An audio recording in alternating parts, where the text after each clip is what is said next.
اللہ کے رسول صلی اللہ علیہ وسلم نے ارشاد فرمایا کہ من قام لیلۃ القدر ایمانا واحتسابا غفر له ما تقدم من ذنبه، جو آدمی لیلۃ القدر کا قیام کر لے، جس طرح رمضان کی راتوں کے قیام کے بارے میں حدیث ہے، رمضان کے روزوں کے بارے میں حدیث ہے، یہ خاص طور پہ لیلۃ القدر کے متعلق اللہ کے رسول صلی اللہ علیہ وسلم کا ارشاد گرامی ہے۔ جو آدمی ایمان کی حالت میں ثواب کی نیت سے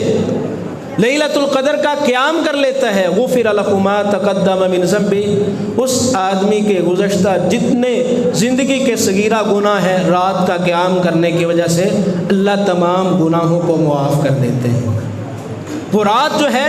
وہ برکت والی رات ہے۔ اللہ فرماتے ہیں انا انزلناہ فی لیلۃ مبارکہ، ہم نے قرآن مجید کو برکت والی رات کے اندر نازل کیا۔ وہ لیلۃ القدر برکت والی رات ہے۔ انا انزلناہ فی لیلۃ القدر، وہ قدر والی فضیلت والی رات ہے،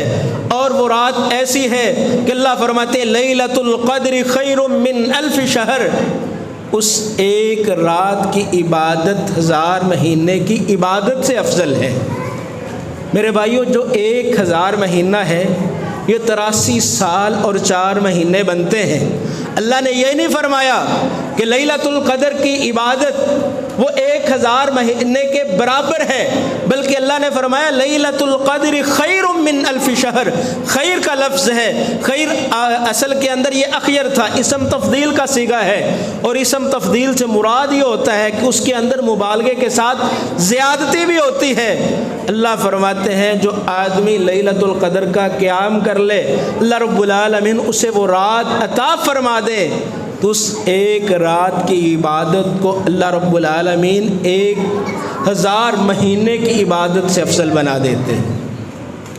اور وہ رات ایسی ہے، اللہ فرماتے ہیں تنزل الملائکۃ والروح فیہا باذن ربہم من کل امر، اللہ کے فرشتے اور فرشتوں کے سردار روح القدس سیدنا جبرائیل علیہ السلام، اللہ فرماتے ہیں اس رات وہ زمین کے اوپر نزول کرتے ہیں، زمین کے اوپر آ جاتے ہیں، مسجد کے دروازے پہ کھڑے ہوتے ہیں، چوکوں چوراہوں کے اندر کھڑے ہوتے ہیں، اور جو لوگ اس رات کی تلاش میں لگ جاتے ہیں، فرشتے آ کے ان کے راستوں میں کھڑے ہو کے، مسجد کے دروازوں پہ کھڑے ہو کے، جس گھر سے نکلتے ہیں اس گھر کے اندر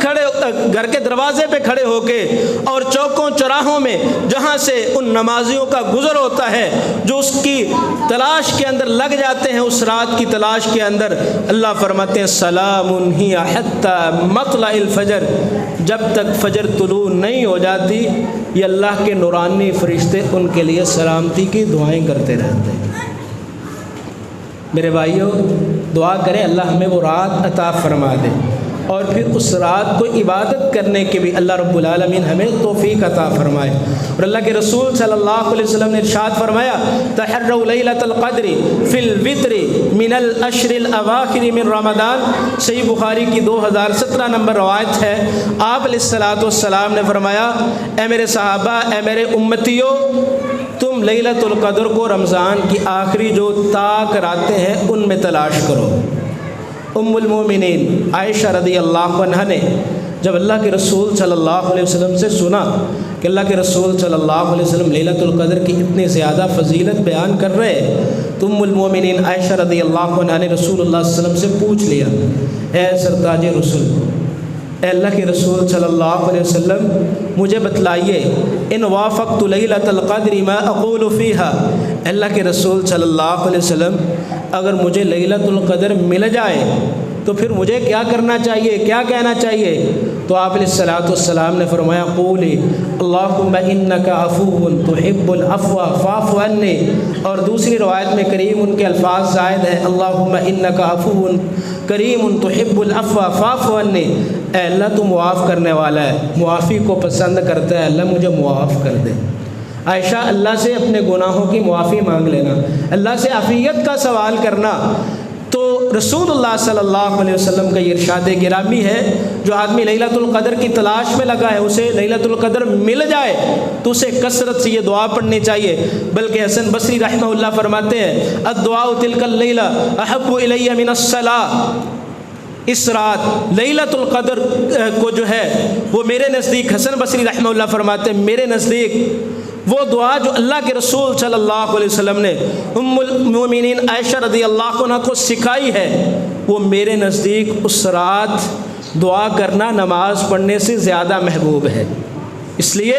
کہ وہ دعا اس رات کے لیے خاص طور پہ اللہ کے رسول صلی اللہ علیہ وسلم نے ام المومنین عائشہ رضی اللہ عنہ کو سکھائی۔ ہمیں وہ دعا بھی یاد کرنی چاہیے اور اس رات کی تلاش کر لیے تو دعا بھی کرنی چاہیے۔ اگر اللہ رب العالمین موقع دے دے تو اس مہینے کے آخری 10 دنوں کا اعتکاف بھی کرنا چاہیے۔ اللہ رب العالمین سے دعا ہے کہ اللہ رب العالمین کما حق ہو ہمیں اس پورے مہینے کی اور خاص طور پہ یہ جو آخری عشرہ شروع ہو رہا ہے اس کی قدر و منزلت کو سمجھنے کی، اس کی اہمیت کو سمجھنے کی اور اس کے اوپر عمل کرنے کی اللہ رب العالمین ہمیں توفیق عطا فرمائے۔ قرآن و سنت کو سمجھ کے اس کے مطابق اللہ رب العالمین ہمیں عمل کی توفیق عطا فرمائے۔ وما علیہ الا البلاغ۔